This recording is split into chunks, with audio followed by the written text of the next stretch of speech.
महाराष्ट्र में नगर निगम चुनाव चल रहे हैं। बीएमसी समेत 29 नगर निगमों में ये चुनाव हो रहे हैं, लेकिन इस बीच उद्धव ठाकरे, राज ठाकरे के बीच में हुई डील का असली सच सामने आ गया है। उद्धव ठाकरे ने पूरा सरेंडर कर दिया था और राज ठाकरे के बेहद करीबी ने सीक्रेट समझौता बताया है कि आखिर बात क्या हुई थी। और उद्धव ठाकरे के पैरों के तले से राज ठाकरे जमीन तक खींच लेंगे, ये तक बात उगल दी है राज के करीबी ने। तो दिखाते हैं, आपको बताते हैं सब कुछ क्या है पूरा मामला। आप भी इस वीडियो को शेयर करें और कमेंट करके अपनी राय जरूर दें कि क्या राज ठाकरे के आगे उद्धव ठाकरे नतमस्तक हो गए हैं। कमेंट जरूर करें।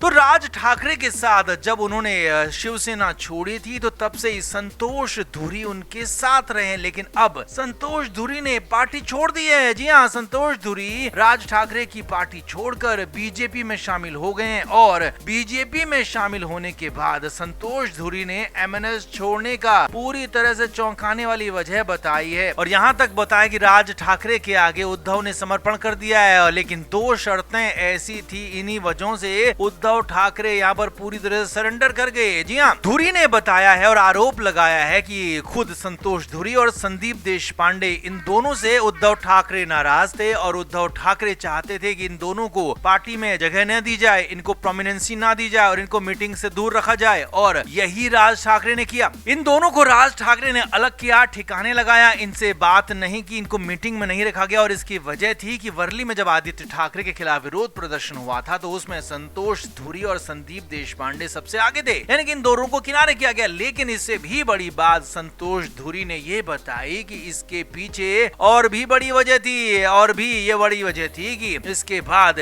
राज ठाकरे के आगे उद्धव ने पूरा सरेंडर कर दिया। उद्धव ठाकरे को पूरी की पूरी पार्टी सौंप दी है। राज ठाकरे ही पूरे के पूरे इस गठबंधन के फैसले ले रहे हैं। भले ही सामने उद्धव ठाकरे को दिखाया जा रहा है, लेकिन अंदर खाने सारे फैसले राज ठाकरे कर रहे हैं। और राज ठाकरे के ही करीबी रहे संतोष धुरी ने बताया कि ये सीक्रेट समझौता है और इस सीक्रेट समझौते के पीछे एमएनएस को बाद में सीधे धीरे धीरे शिवसेना यूबीटी में मर्ज कर दिया जाएगा और शिवसेना यूबीटी को जो बाद में इनको उम्मीद है कि सुप्रीम कोर्ट से राहत मिल जाएगी, शिवसेना नाम भी मिल जाएगा, शिवसेना का चुनाव चिन्ह भी मिल जाएगा, तो वहां पर राज ठाकरे बड़ी पोजीशन में रहेंगे। यहाँ तक बातें आ रही हैं। जी हाँ, उद्धव ठाकरे खुद को पीछे ले जाना चाहते हैं, खुद सामने अब नहीं आना चाहते हैं और सब कुछ राज ठाकरे के हाथों में सौंप कर पार्टी को आगे बढ़ाना चाहते हैं। और एक तरह से राज ठाकरे के आगे उद्धव ने सरेंडर कर दिया और इसकी वजह ये है कि उद्धव ठाकरे अब पूरी तरह से स्वास्थ्य उनका ठीक नहीं है, उनके हालात ठीक नहीं कहे जा सकते और अपने बेटे को लेकर वो चिंतित रहते हैं, आदित्य ठाकरे को लेकर, क्योंकि उनकी भी कैलिबर उतना नहीं दिखा जितना लोग मानते थे। इसीलिए तो उनके कई उपनाम भी यहाँ पर बताए गए और इसीलिए राज ठाकरे ऐसे नेता को यहाँ पर सामने लाए। अपने भाई को जबरदस्ती उन्होंने बात की, उनको कन्विंस किया। राज ठाकरे ने भी उद्धव की बातों को माना, इसीलिए माना क्योंकि राज ठाकरे को उद्धव की पार्टी में पूरा प्रोमिनेंस जगह मिल रही थी, उद्धव की पार्टी को लीड करने का मौका मिल रहा था। ये पूरी सीक्रेट यहाँ पर डील हुई है और यहाँ तक कहा संतोष धुरी ने कि अगर मौका मिलेगा तो राज ठाकरे उद्धव के पैरों के तलों से जमीन खींच लेंगे, पूरी की पूरी पार्टी पर खुद हावी हो जाएंगे। तो कुल मिलाकर ये पूरा सीक्रेट समझौता था जो कई सालों बाद, या कहें कि जो सामने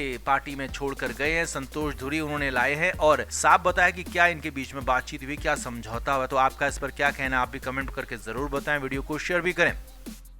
तो बीएमसी चुनाव के लिए नॉमिनेशन खत्म हो चुका है, अब चुनाव प्रचार जोर पकड़ रहा है। अब इधर उद्धव ठाकरे और राज ठाकरे कई जगहों पर संयुक्त रैली करने वाले हैं और खास तौर पर मुंबई बीएमसी के एरिया में 3 रैलियां दोनों की संयुक्त होंगी। अब ये तो रही इनकी ये प्लानिंग कि चुनाव को जीतेंगे कैसे, लेकिन अब सवाल ये है कि चुनाव तो तब जीतोगे जब आप वोटिंग तक पहुंच पाओगे। जी हाँ, बड़ी बात यही है कि कई नेताओं ने कई वार्डों में भयंकर बगावत हो गई है और कई वार्डों में तो नाम वापसी से साफ साफ इनकार कर दिया है। अब नाम एक एक करके आपको बताते हैं, समझाते हैं कि कौन कौन नाम है, कहां पर है और कहां पर ये बगावत हो रही है। अब हालांकि आखिरी दिन जो नाम वापसी का था उसमें कई उम्मीदवारों ने तो नाम वापस ले लिए जिनसे ऑफिशियल कैंडिडेट कंफर्म हो गए, लेकिन कई जगह कई वार्ड ऐसे हैं जहां पर उद्धव ठाकरे और एमएनएस के बागी उम्मीदवार मैदान में डटे हुए हैं और बताया जा रहा है कि ऐसी करीब करीब 60 से 70 सीटें हैं। जी हाँ, अब नाम समझिए, वार्ड वार्ड नंबर 95 में पूर्व कॉर्पोरेटर चंद्रशेखर वेनगंकर ने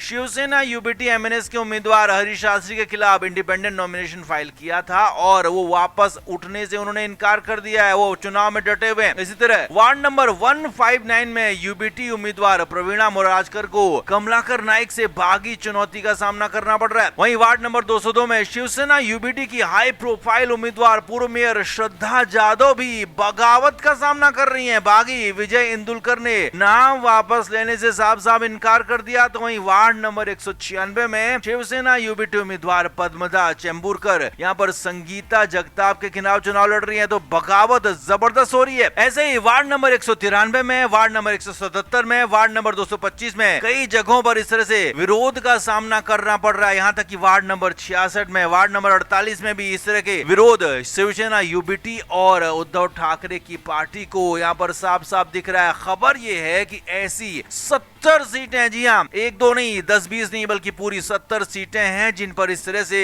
पूरे के पूरे बगावत के आसार दिख चुके थे पहले ही। जो उन पर बगावत दिख भी रही है, उन प्रत्याशियों ने नाम वापस लेने से इनकार कर दिया है और साफ तौर पर उद्धव ठाकरे और राज ठाकरे की पार्टी को यहाँ पर वोट काटेंगे। बड़ा यहाँ पर कई जगहों पर बगावत का असर ये भी हो सकता है कि अप्रत्याशित नतीजे आ सकते हैं, या कहें कि बागी उम्मीदवार कई पोजीशन में, कई वार्ड में जीतने की पोजीशन में आ गए हैं, जीतने की सिचुएशन में आ गए हैं। इसीलिए शिव तीर्थ में राज ठाकरे के घर पर पहुंचे उद्धव ठाकरे, मुलाकात की और इसी बात पर चर्चा हुई। 3 घंटे बातचीत हुई कि आखिर कैसे इस डैमेज को कंट्रोल किया जाए, कैसे इसे ठीक किया जाए, लेकिन राज ठाकरे के पास भी इसका कोई उपाय नहीं था। तो इसीलिए उद्धव को, राज को, दोनों को डरा दिया इस बगावत ने और 60-70 सीटों पर वोटिंग से पहले ही हार दिख रही है, क्योंकि ये बगावत कहीं पर इतनी भारी है कि बागी कैंडिडेट ही जीतने की पोजीशन में है, तो कहीं पर बागी कैंडिडेट के भरोसे यहाँ पर वोट इतने ज्यादा कट जाएंगे कि विरोधी बीजेपी या फिर कांग्रेस के प्रत्याशी जीतते हुए नजर आ सकते हैं। इसीलिए उद्धव ठाकरे, राज ठाकरे के लिए हालात खराब हैं। चुनाव से पहले ही 70 सीटें हाथ से निकलती हुई नजर आ रही है। अब हालांकि इन दोनों ने अगर मैनेज कर लिया आगे तो फिर बात अलग हो सकती है। तो आप इस पर क्या कहेंगे, आप भी कमेंट करके जरूर बताएं, वीडियो को शेयर भी करें। Flame media report.